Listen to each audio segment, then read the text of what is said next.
Oui, bonjour. Donc je voulais faire une petite vidéo vite fait pour montrer un petit peu les histoires de blocs sur Scratch en utilisant un programme qui est inspiré des exercices qui sont page 23 dans le livre Myriade.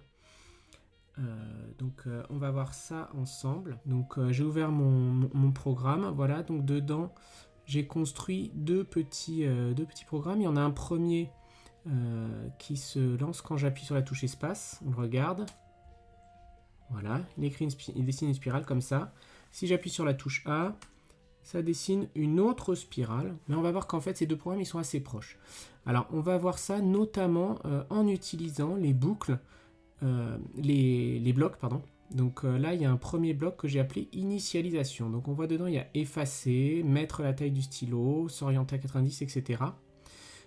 C'est un bloc avec un paramètre qui est la longueur. Alors pourquoi est-ce que j'ai fait ce bloc? Parce que si on regarde les deux programmes, celui où on appuie sur espace et celui où on appuie sur A, on voit que le début est exactement identique à une différence près, c'est la variable longueur. À gauche, elle est de 10 et à droite, elle est de 2. Et avant la boucle de répétition, la différence, c'est le compteur, c'est la variable compteur. Donc on va séparer ici, et tout ce bloc-là, on peut le retirer, et on peut le changer par le bloc initialisation. Comme la longueur ici, elle est à 2, on va mettre le bloc initialisation avec 2. Et si je colle comme ça, voilà, j'ai fait exactement la même chose que j'ai reproduit toutes ces opérations. Je peux les supprimer.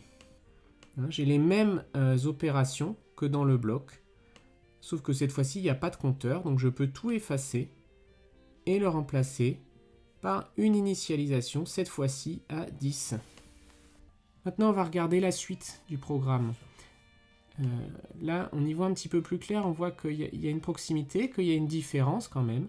Ici, on demande à répéter 22 fois dans le programme de gauche. Maintenant, si je regarde l'intérieur de ce bloc de répétition, de ces deux blocs de répétition, ça ressemble beaucoup. Avancée de longueur, tournée de 90, cette fois-ci tournée de 40. Donc on voit que le paramètre de l'angle, il varie. C'est ça qui fait que dans le premier cas, ma spirale, les angles entre deux côtés, c'est 90 degrés.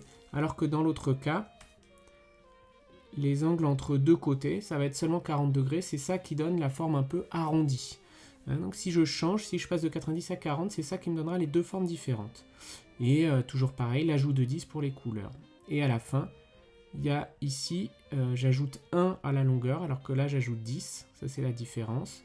Et deuxième chose, le compteur. Alors ça, le compteur, comme il est spécifique à un des deux, on va le garder. Du coup, je retire à droite tout sauf compteur.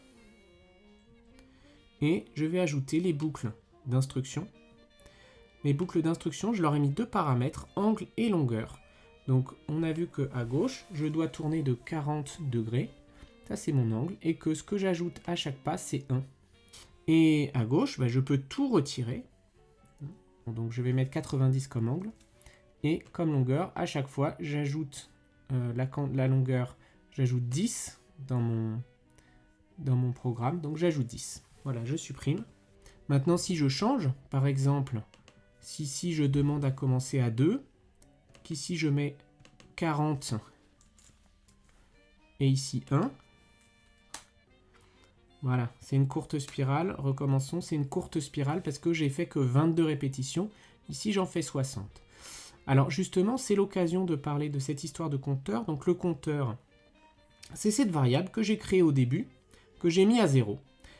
Et j'ai dit que j'allais répéter non pas un nombre de fois déterminé, mais un nombre de fois qui dépend de la valeur de mon compteur. Par exemple, quand mon compteur sera égal à 60.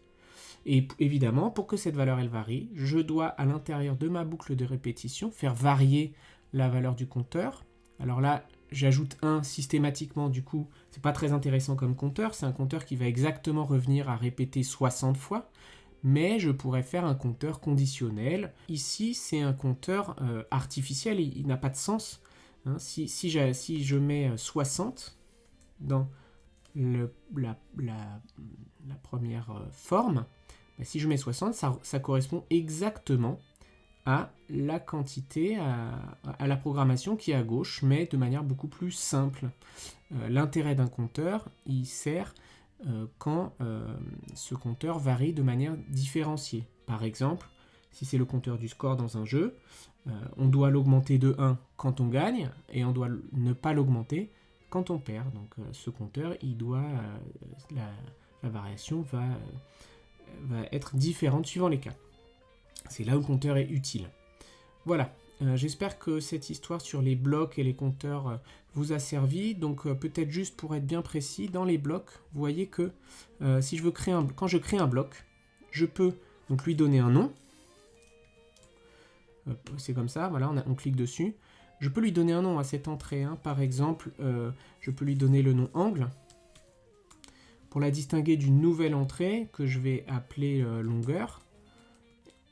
Et peut-être encore d'une nouvelle entrée que je vais appeler compteur. Voilà, par exemple. Ce qui va me permettre de distinguer à l'intérieur de ma construction de boucle les différents de ma construction de bloc, les différents paramètres. Voilà, donc d'autres paramètres possibles, booléen et texte, on verra ça une autre fois peut-être. Voilà, c'est tout pour aujourd'hui.